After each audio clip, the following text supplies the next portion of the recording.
2 years after my dad died, I saw this cartoon.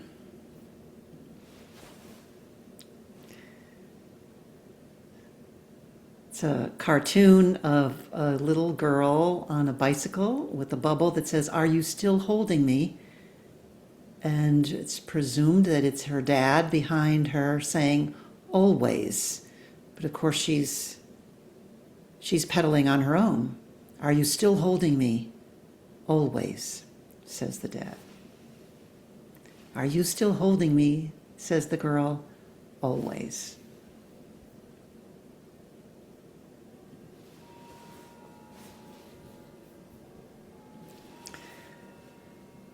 When I saw this cartoon 2 years after my dad died, it brought my memory flooding back to all the ways my dad had taken care of me and all my siblings, for that matter.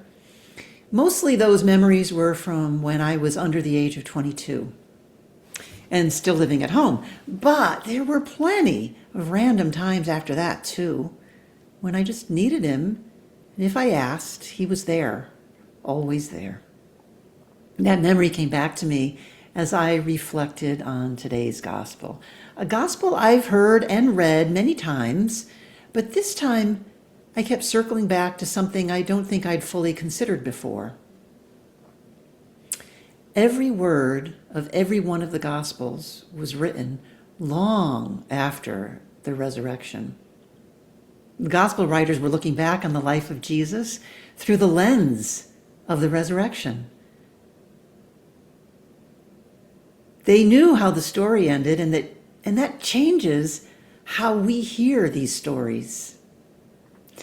So consider what has happened in Matthew's gospel, in this portion of the gospel. Jesus has received the devastating and the terrifying news of John the Baptist's execution, and then almost immediately he spends the entire day feeding thousands of people. It is miraculous, yes, but it must also have been exhausting. So Jesus separates himself from his disciples and he goes up the mountain to pray. Like Elijah, he needs to listen for the still, small voice, the tiny whispering sound of the voice of God. And perhaps he's modeling something for his disciples and for us, how to balance courageous initiative with patience and prayer.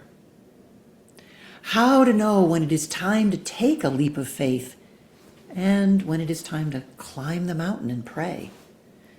Sometimes faith calls us into action. Sometimes faith calls us to be still long enough to hear what God is saying.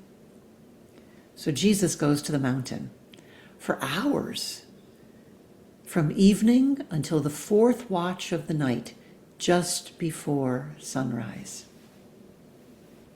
And while Jesus is listening for God's quiet voice, the disciples are battling a storm on the Sea of Galilee. The wind is strong, the waves are pounding, everything is chaotic. Finally, Jesus comes to them, walking across the water. And he says, "Take courage, it is I. Do not be afraid." Peter answers, "Rabbi, if it is you, command me to come to you on the water." And Jesus says, "Come." Peter steps out of the boat. He knows the wind is strong. He knows the water is dangerous. He knows he could fail. And still, he steps out. And now, nearly 2,000 years after the resurrection, we are standing in Peter's place. The storms are still strong. Violence, greed, injustice, inhumanity, and fear threaten our world, our sisters and brothers, and all of creation. We look at the world and wonder what difference our efforts could possibly make. We ask ourselves, is now the time to take a courageous leap? Is now the time to fight injustice, to resist tyranny, to proclaim peace, to become the church God is calling us to be, to do whatever we can so that, as the psalmist says, kindness and truth shall meet, justice and peace shall kiss. If it is you, tell me. And perhaps the answer comes not as a command to be fearless, but as the assurance that we are not alone. Are you still holding me? Peter asks. Always, Jesus answers. Come. We are afraid. Peter was afraid. We fear failure. We fear that we have dreamed too large. We fear that our efforts will not be enough. But perhaps courage is not the absence of fear. Perhaps courage is stepping out anyway, trusting that the hand of Christ is already reaching toward us. And if we lose our footing, if the wind overwhelms us, if our courage falters, if we begin to sink, we can remember that Jesus does not stand at a distance and tell us to try harder. He reaches out his hand, always. And this is where my memory of my dad comes back to me. And for you, whoever is that figure in your life, maybe not your dad, maybe someone else.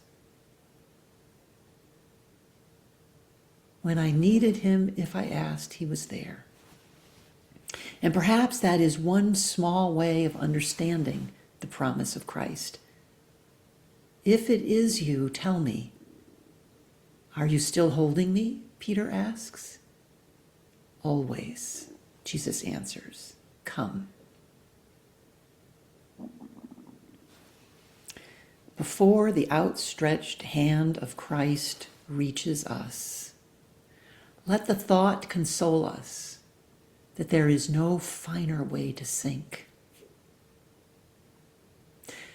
Those are not my words. They come from John Shea, whose reflection on this gospel moved me so deeply that I wanted to share them with you. Before the outstretched hand of Christ reaches us, let the thought console us that there is no finer way to sink. Writes John Shea. No finer way to sink. Because if we are going to sink, let us sink while reaching toward peace, while standing up for justice, while proclaiming love. Let us sink while trying to make the world more compassionate, more humane, more kingdom of God. And perhaps in taking that courageous step, we will discover what Peter discovered. The hand is already there. Christ is still holding us always. And so, when the voice comes through the storm, take courage. It is I. Do not be afraid. I am still holding you always. We can step out of the boat. Come.